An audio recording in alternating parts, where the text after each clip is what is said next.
kind of burden that goes with that. In Oregon, ODHS is responsible for administering TFAP, and we do that through a contract with the Oregon Food Bank. And ODHS, unlike most other states, ODHS passes 100% of all of our food and administrative funding on to OFB, who then coordinates the distribution of those commodities, privately donated and purchased foods through their statewide network of the 20 regional food banks, which does consist of over 1,400 food assistance sites. And so when I say food assistance sites, you would interact with those in your community as like local food pantries, food banks, congregate meal sites, those kinds of organizations. So TFAP commodities are available statewide to low-income Oregonians who meet the criteria of food assistance. And in Oregon, low income is a household with an income that does not exceed 300% of the federal poverty level. We are within FNS approval allowed to kind of set our income guidelines. And so in March of 2020, we bumped our income guidelines up to 300% of FPL.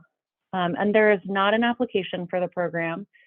So individuals just self-attest that they meet the income requirements when they're receiving food from a food assistance site that offers commodities. So often people don't know necessarily, I mean, that it has signage. There's like, we have all of our USDA civil rights signage and how to file a complaint and things like that. All those signs are up and people will sign in. But I sometimes get requests from people asking how to apply for the program, and there's not actually an application for it. You just access it by using a food bank that has the food.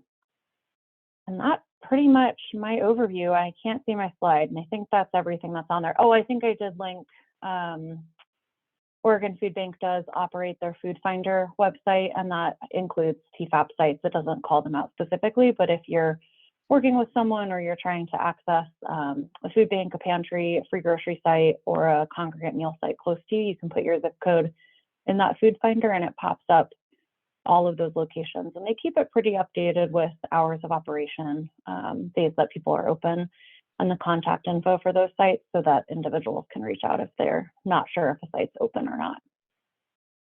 Yeah, that's what I got. I'm happy to take any questions. I don't know how long that took. Thanks, Lucy.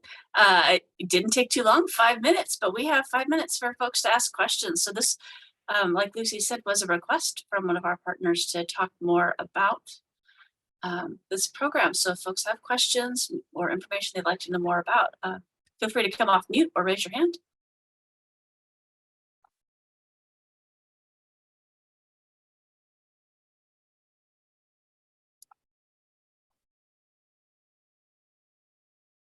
I don't see any hands. Do we have any TFAP partners here that would like to say anything else? Nothing substantive. I did drop the Food Finder link into the chats. I saw it was linked in the presentation, but I know it's hard to, you can't click on that from the Zoom. So, and just noting that Food Finder is available in 19 languages. And so please feel free to spread that out. I know ODHS has spread that out. And just noting that not every single partner agency or food assistance site participates in TFAP, though it's inclusive of all that do. So grateful for ODHS's partnership with TFAP. And Matt with Oregon Food Bank, him. Thanks, Matt. I saw you put that in the chat. Much appreciated. Gabby. Sorry, I don't understand. So if an agency wants to open a food bank, they sign up for this program? Is this what it is? Or anyone can go into this program? So as Matt kind of said, all of the partner agencies, so we receive commodities to be distributed to individuals. And so if a food bank wanted to receive TFAP commodities to distribute out to their community, they would enter into a partner agreement with the Oregon Food Bank or the regional food bank in their area, because there are certain requirements, like there's like monitoring and certain inventory requirements and record keeping requirements and training that staff has to go through to run the program. But yeah, if anyone who's open to the public and offers free food can participate in the program. They just need to sign up that way. And any individual can access it if they meet the income requirements. Thank you.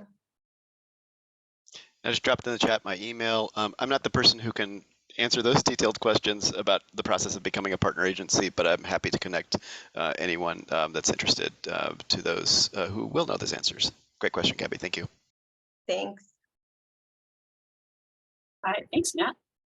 Anybody else have questions?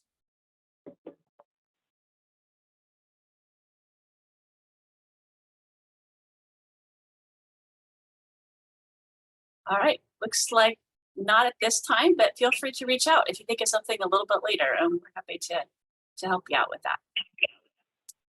All right, so we'll go ahead and move on to SNAP updates. I think, Jean, you had an update for us?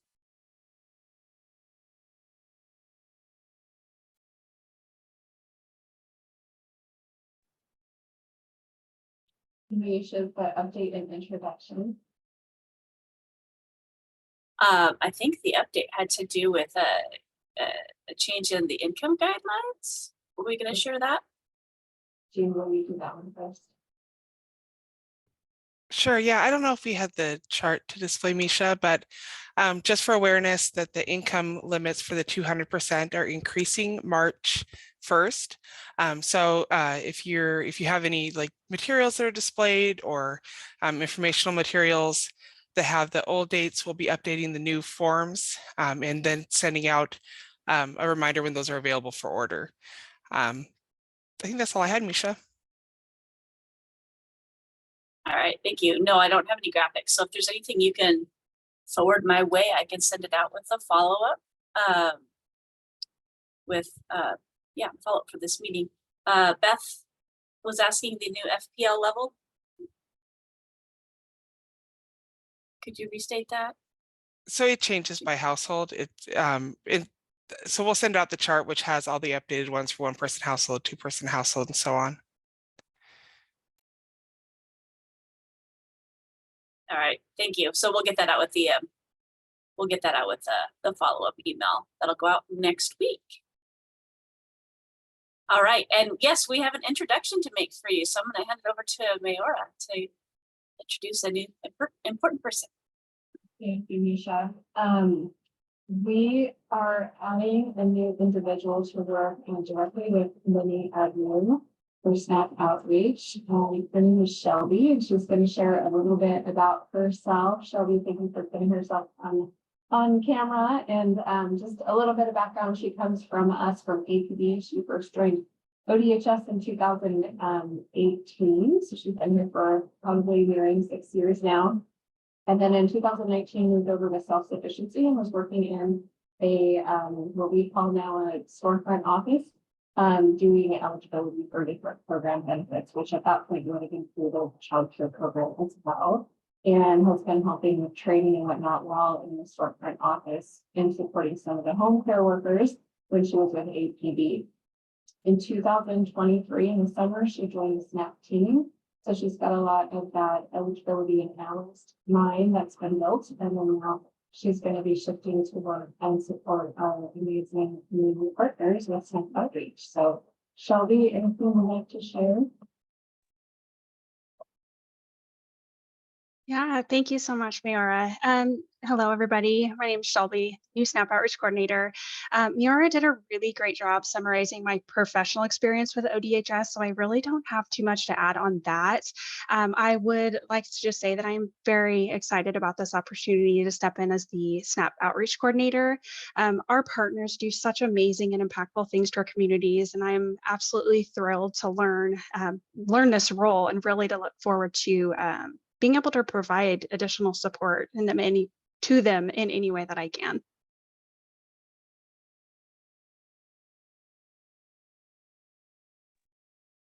Thanks, Shelby. So with you taking this role on, how is that going to maybe affect the who partners would reach out to who attend this call, let's say, but aren't actually SNAP outreach providers? Would they reach out to you? Do they reach out to Stephanie still? So as I transition to learning this role, Stephanie is still there to assist. So she still is around. So either one of us, either Stephanie or myself, is perfectly acceptable to reach out to, or just the Snap Outreach email, and one of us will respond.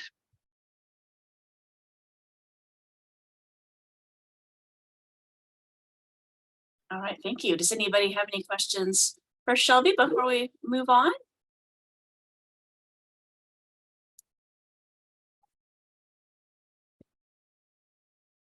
All right, I will get those emails into chat here in just a moment in case you need them. But I think we will go ahead and move on unless, are there any other SNAP updates that I might not be aware of that we want to talk about now?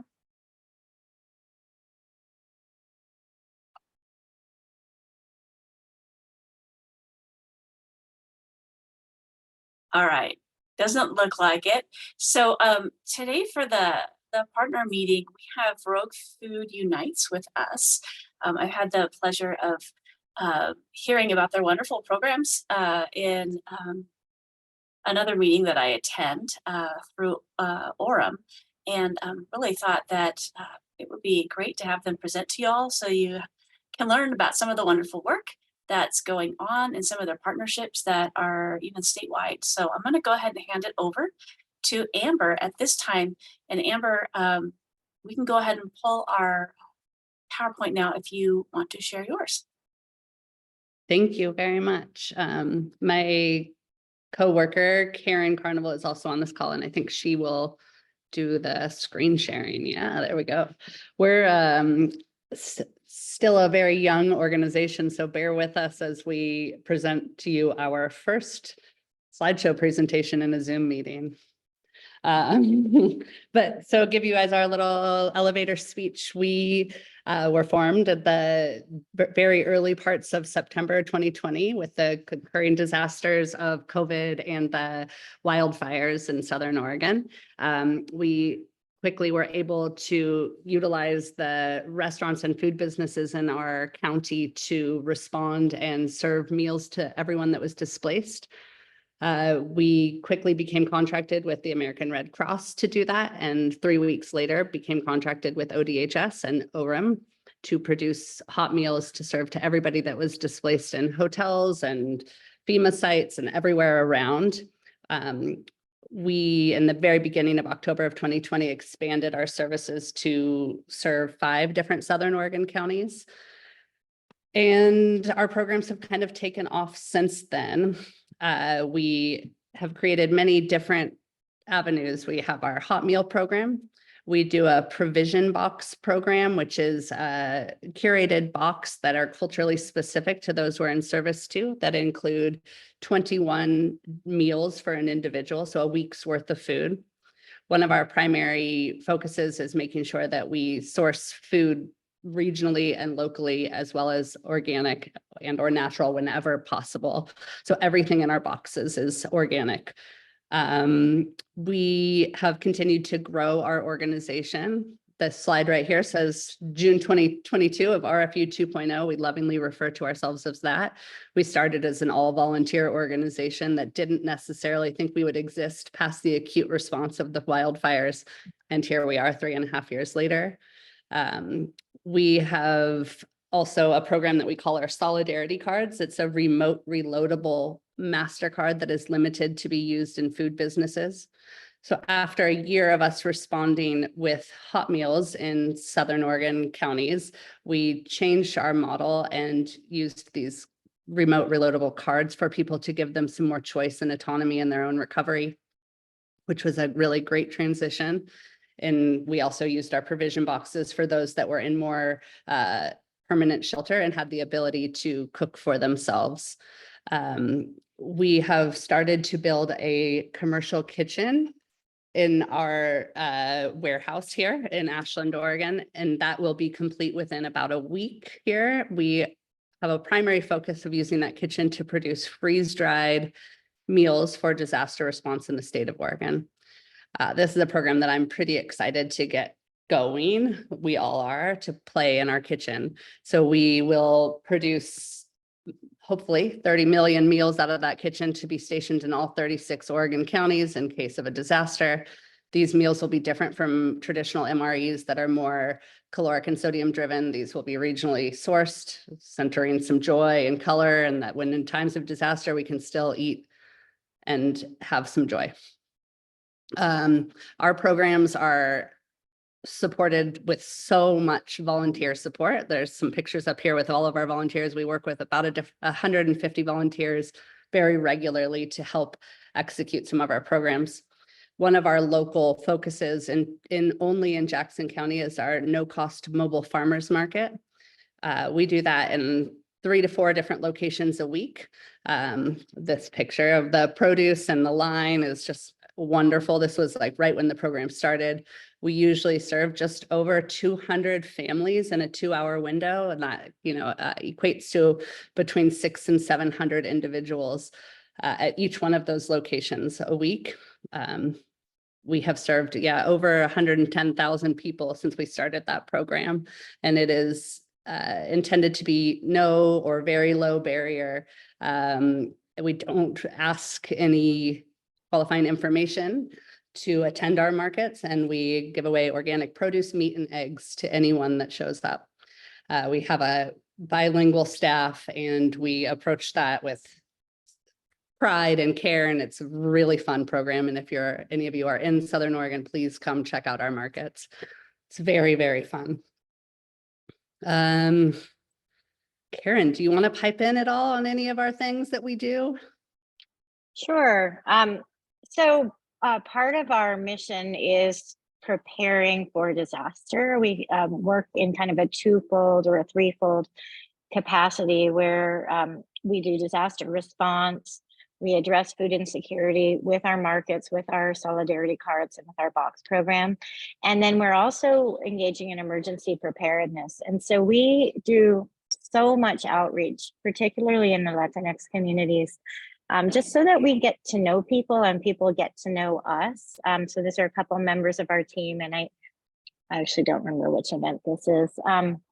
Maybe the senior fair, because we're also outreaching to many senior and disabled folks so that they are not lost when the next disaster comes. People who are technologically savvy may find out information on Facebook or Signal or Snapchat, but these are folks who we strive to have personal relationships with, and we've been really quite successful in building that between our staff and our volunteers, and then our partnerships with CBOs.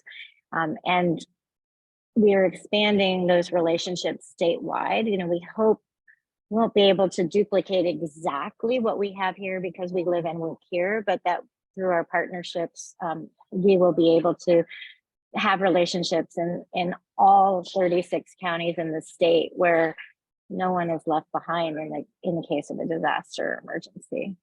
So these are just some of our fairs. This is a collaborative event we did with a local Latinx organization who is outreaching to fire survivors. And our goal is to bundle food with housing outreach and to create community. And Amber, I don't know if you want to talk about that a little bit. Sure. It was a really fun event in which we invited tons of community members, had a very open dialogue with everybody about housing and what's working and what's not. And we were able to work with these wonderful food providers, and we created this culturally specific meal and had music and flower. It was such a fun time to bring our communities closer. And, we'd like to be together across difference, and a really easy way for us to do that is around the table.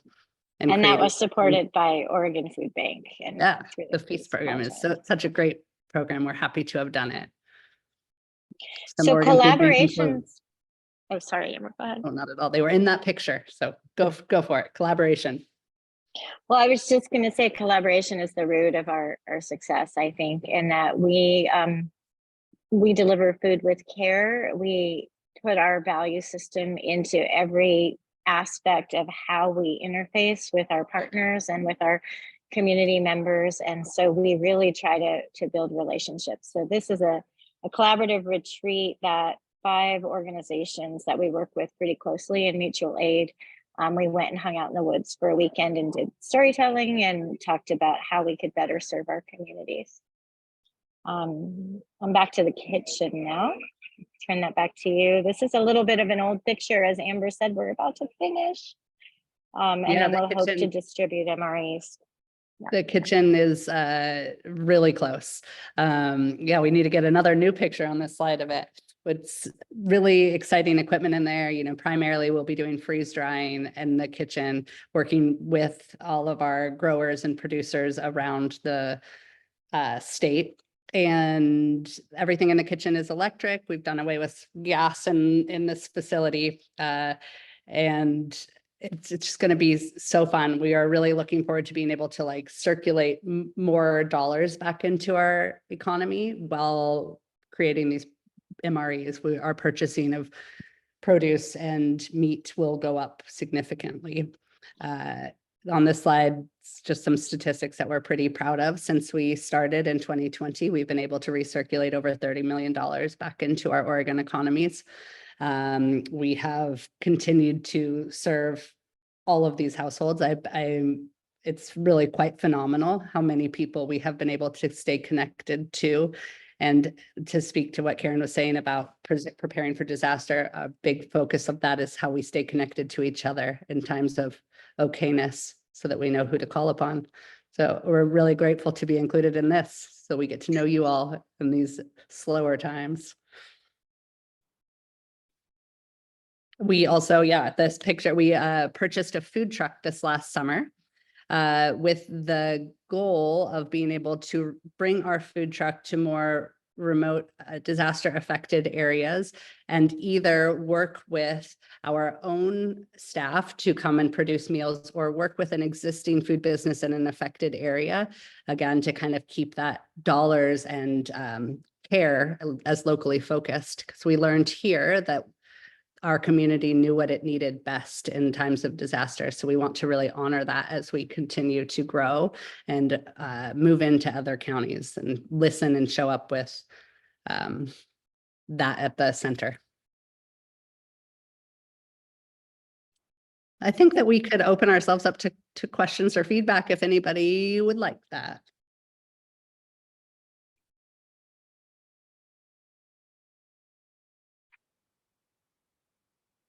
Well, you definitely have some kudos in the chat. We've got a "that's amazing" and "this is fantastic." So I concur. I love what you all are doing. Does anybody have any questions for these two or anything you'd like to say? Yeah, I actually do. I work at Lynn Benton Community College up in Albany, but my question is actually not related to my work here. My question is related to a nonprofit organization I've served on the board of up here called 10 Rivers Food Web. We serve Lynn, Benton, and Lincoln counties, and we have been developing a food hub kind of project for Corvallis that is moving forward. And I'm just wondering, have you guys had any contact with them? Okay, I am going to send them the recording of this meeting so they can watch your presentation and hopefully connect, because I think that there could be a lot of really great cross-pollination, idea sharing. You guys are ahead of us, way ahead of us, so it might be more of us begging you for information. But how long, I missed the first couple minutes of this, I apologize, I was coming from another meeting. How long has the development of this been? Like when was the starting year that has led to all of this? Yeah, so we started September 10th of 2020. So we had some, large wildfires in Ashland and Southern Oregon, and that was when we were born. So just about 3.5 years. Perfect, thank you. Yeah. I will say, oh, sorry, Amber, but that the markets and the food hub piece has really come much more in 2.0. And so we're 1.5 years or a little more than 1.5 years into that. So we're lucky here that there are some existing collaborative groups that we've been able to plug into. So we didn't have to start everything from the ground up. Yeah, and also to what you said about the 10 Rivers Food Web, like everything we do is replicable, and we would love to be able to share that because our capacity can't be everywhere and everybody deserves access to food and dignity. So we want to make sure that we can help with that.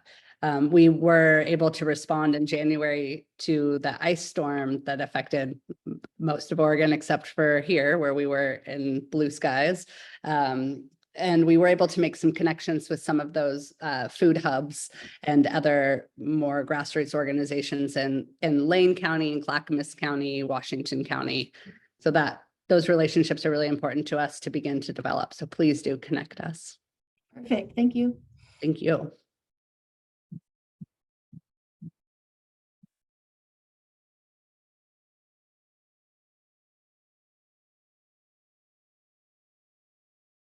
Awesome. Any other questions anybody has? Or feedback you'd like to provide?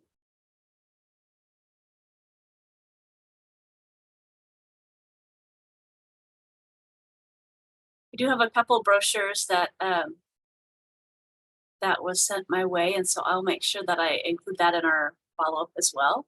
And I have this presentation that I can also include, and then as Farron mentioned, we do have this recorded, so you can revisit it later if you'd like.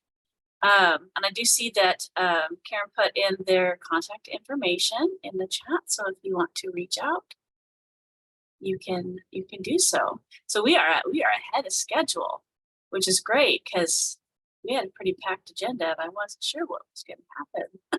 Is Maria here? I don't know if Maria has made it over just yet.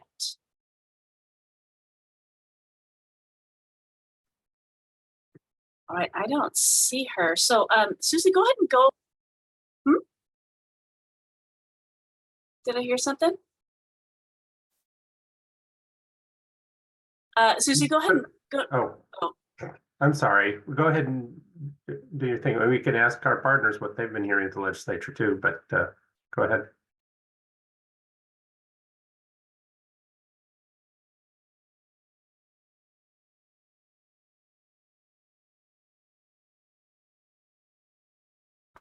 Oh, okay. Well, I was going to say, go ahead and go to the next slide because there's a little discussion piece here. She'll do her update and then we can give her a moment to get her sound and everything working.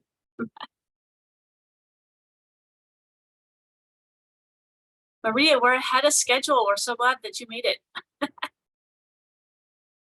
Whenever you're ready, we will gladly take your update. You are on mute though. Hello, everyone. So as you know, we're still in the midst of session, so I don't have much of an update. Last Monday, we presented to the Subcommittee of Ways and Means, and the Legislative Fiscal Analyst did recommend retroactive approval of our state submission of our plan to FNS. So that very likely means something will be funded. However, there was a work session held last Friday with Ways and Means, and what I don't know is if we're going to get funded at the full amount or not. There's been a few slight changes as ODE has decreased the number of positions that they're requesting, but conversations on this are ongoing as we're trying to clarify a few items for co-chairs of Ways and Means. So as of now, we're still waiting for the final decision. But like I said, because they did retroactively approve our submission, we likely know that a piece of this will be funded. There's continuous engagements with our advocates, with Oregon Food Bank and other partners who are all expressing support for summer EBT. Are there any specific questions that I can answer for you all?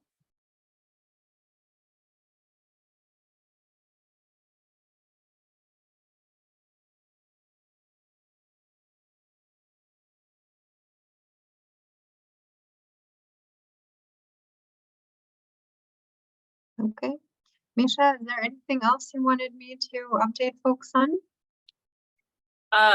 Well, we do have, since we're ahead of schedule, if you had any other legislative updates you wanted to provide, any other, because I know that we were keeping an eye on a few things, you could provide those, or we can wait as well. So what would you like?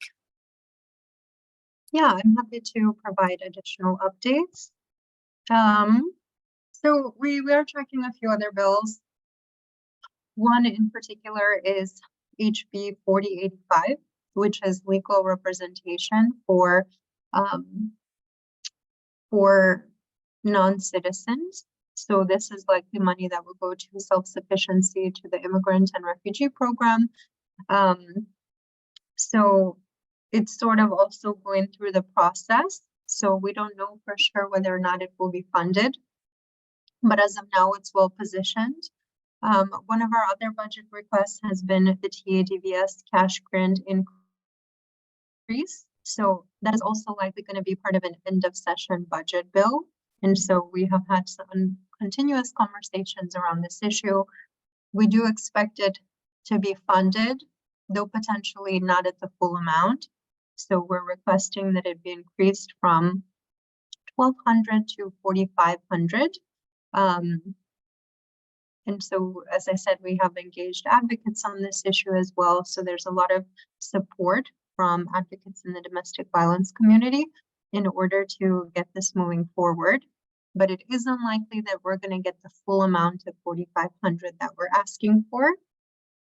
And we'll know more once the details of the end of session budget bill become clear.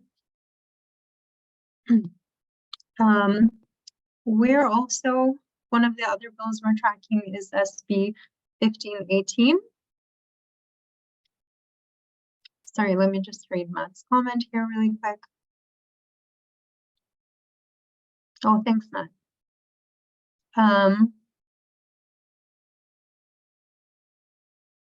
Thank you very much for sharing that. So we've continued to engage with co-chairs of Ways and Means just on some process and implementation questions. So just the fact that this conversation is ongoing, like I said, is likely that will be funded. The other bill that we've been tracking closely is HB 4059, which is a bill that would appropriate $5 million to newcomers, specifically those that are not eligible for services being provided through federal funding. So we're in discussions about that. You're catching me at a time in session where everything is sort of going through the process, but we don't have final decisions. So I think those are all the updates I have for today. All right, thank you. Does anybody have any questions for Maria?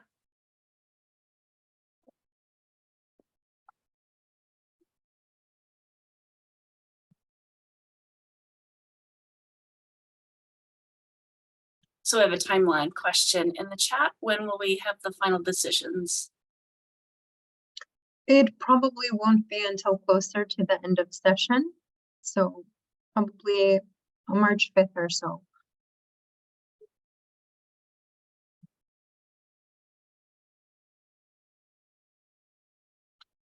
Okay, and then just for our note-taking purposes, what's the TADVS bill number name? So it's not an actual bill, it's a budget request, right? So it's going to be part of the end of session budget bill. So it's not a separate bill on its own. Thank you. I just had a question from our admin for this meeting so that it gets noted correctly. Anybody have any questions maybe for Matt with the information that he provided in chat?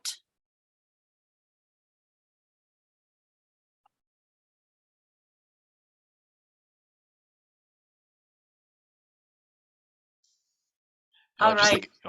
Go ahead. Sorry, just as Maria said, we're trying to advocate for the full funding. So for those partners, and I know the governor's supportive of this well, that have email lists, or if you'd like to do that as an individual, would very much welcome you writing your legislator, because like Maria said, these decisions are going to be made soon, and often they will rely on what they're hearing a lot about. So if you would consider that, that would be amazing. All right, thank you, Matt. Okay, go ahead and go to the next slide for me, Susie. So another piece to the updates on Thursday, March 14th, which is the date of our self-sufficiency partner meeting. We do have a informational forum about SCBT planned. The plan is that meeting will take place directly after the self-sufficiency partner meeting, in hopes that works better for folks. Since you're already with us, you can just kind of switch gears a little bit and attend that particular meeting. I will send information out, and I think it'll be a separate Zoom call. So I'll get that information sent out to everybody who is on our listserv. So you will receive that, so you can attend. But today we had a comms meeting, and we were chatting, and they were really asking about, what should be included in that informational forum? What information do you want to hear? So since we have time to chat about that now, what would you like? So we're coming together to meet to be able to prepare, provide information. What would you like covered in that forum? Are there clarifications needed? Are there specific questions? Is it more process oriented? What would be most helpful for you as partners to get information about?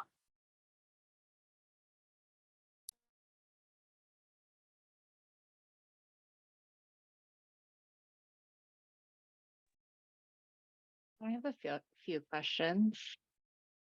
Hi, everybody. This is Rachel Ward with Farmers Market Fund. I started to type things in the chat, and then I was like, it'd be easier to just say them. I have some kind of like logistic questions with summer EBT, and I've talked with, Heather and Lucy and Adam over at ODHS about these as well, but would love, I think they might be questions that other folks are wondering. So the first is kind of, will the benefits be loaded onto the existing Oregon Trail cards, or will it look like a different card? And then because we run the Double Up Food Bucks program, there's the question of, are we able to match those benefits in the same way that we are able to match SNAP? So I just want to clarify that this is not a SNAP program, right? Eligibility is based on free and reduced lunch. So there's quite a few differences between SCBT and SNAP benefits, right? So I think it will likely be loaded onto something like an EBT card. And I'm going to have to clarify with program whether that's going to be a separate card, or for those that are already participating in SNAP, if it can be loaded onto the same card. So the benefits will be administered in a way that's similar, but some of the requirements are different. So because we have about a third of the students that will qualify likely needing a separate application, meaning they're not already enrolled in one of our programs, whether that's through the Oregon Health Plan or SNAP, they're going to need their own application process, right? So eligibility is not necessarily the same as it is with SNAP, because they have to be enrolled in a school that is participating in free and reduced lunch. I don't think we've quite gotten as far as conversations around Double Up Food Bucks, but again, this is not a SNAP program. So I don't think we're quite there at the point to figure out if this is going to have any additional benefits like SNAP might. Matt, go ahead. Yeah, I was just gonna echoing Rachel's. I think I appreciate that you haven't gotten that far and gotten to that detail just yet. My recollection was with Pandemic EBT, which was also a similar but distinct program, both from Summer EBT and from SNAP. That, if I remember right, that we figured out a way to make Pandemic EBT also eligible for Double Up. And if that was the case, then I guess the question would be, is there anything written into the Summer EBT statute that would be different than what was with Pandemic EBT? And my guess is hopefully not, but yeah, again, let's continue to poke on that, because I think to the degree that we are able to do that and there's funding for within the double up side of things, we would advocate for that. So look forward to continuing the conversation there.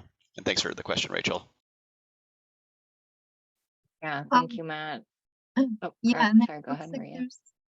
I'm sorry, Rachel, go ahead. I was telling you to go ahead, so.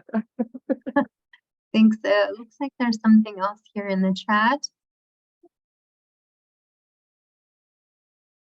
Oh, before we move off it, sorry.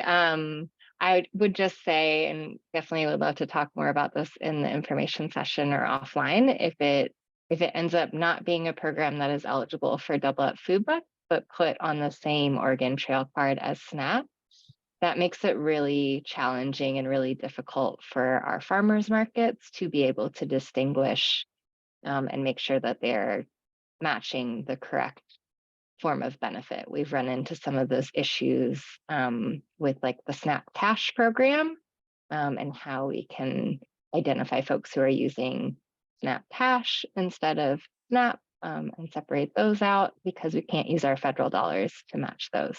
So that's just something to say. I understand the benefit to the customer of having it all on one card, but if there's a way to make sure that it's reflected on the point of sale system or on the back end, that it's a different benefit, that would be really necessary. Yeah. So I do want to highlight a difference in the benefit, right? Free and reduced lunch, like citizenship, is not a requirement, right? Which means that in order to qualify for SEBT, we don't have this requirement like we do, or residency, right? We don't have this requirement like we do for SNAP. So that's going to be an important difference. I'm just getting confirmation from program that if they already have a current SNAP or TANF benefit, then we can use the same EBT card. But if it's about a third of students that are going to be eligible for this, they're going to receive new cards. Thank you, Maria. I also just want to say that for all people really interested in this, please come to that info session. We're going to make note of these questions about use of cards, benefit types. We'll make sure to address and ask these questions for the food market so that they can be included and addressed. So thank you so much for these important questions. And we just want to make sure there's not confusion started. So if you have more questions for that, that will help us really design, or us, meaning not me, because I'm not leading summer EBT. So that we can really design an info session that is relevant to your questions, that would be amazing as well. So please pour the questions in so we can make sure to build a really relevant questions. Thank you, Maria. Thank you, Mayor. I was thinking the same thing. So keep asking the questions that are coming up, even if you don't think we can answer them yet, because we need to track them, right? And we need to be thinking about those things, and so we can design that for them. And Matt was bumping Farron's question from above. Maria, is that something that you can address? Do you see Farron's question in the chat, or would you like me to read it? Would you read it? Is there a difference for families receiving summer EBT for kids attending at schools that do breakfast, lunch for all without free and reduced application versus kids at school that require that application? So with pandemic EBT, right, we had categorical eligibility, which means that we were able to extend those benefits to all kids attending CEP schools. So this is one of the things that's different with summer EBT is those kids that are not going to be certified through another one of our existing programs, they can still qualify based on income, but they will have to do a separate application, right? So we don't have the categorical eligibility component like we had with PEBT. Does that answer your question? Yep, thank you. So Maria, can I just clarify there? So if you're at such a school and your family already participates in SNAP, then that will be automatic, and those families will not have to apply. But it's for the kids who would be income eligible for free and reduced price lunch, but not currently receiving SNAP that will have to apply under this summer, with a lot of questions TBA. Right. Okay. Thank you, Matt.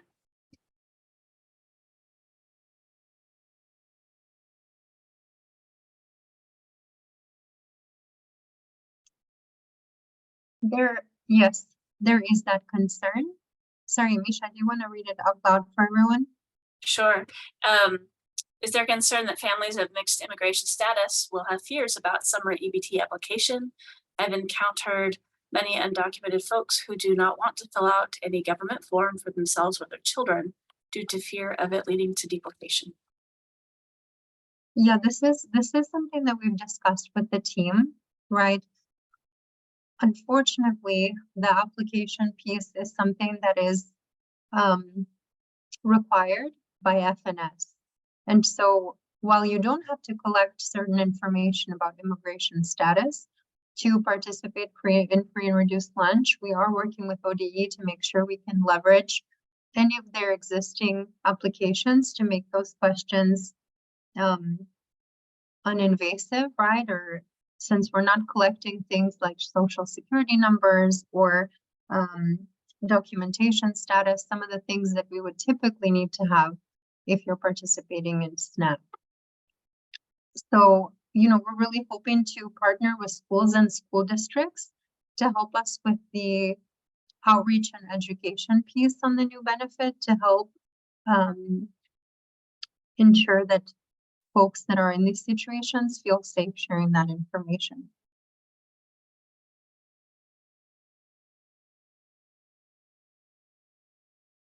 All right, thank you, Maria.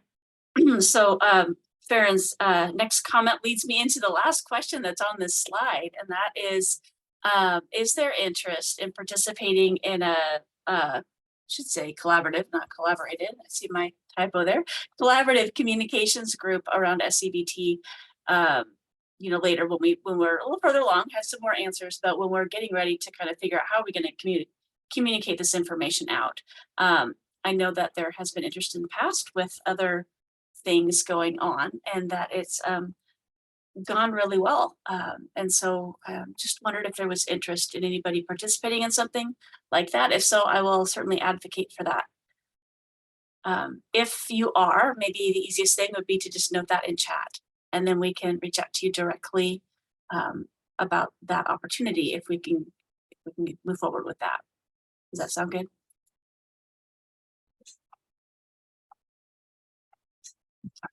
Great, and I'm seeing the comments in there around the importance of communication. So thank you, absolutely, for sure.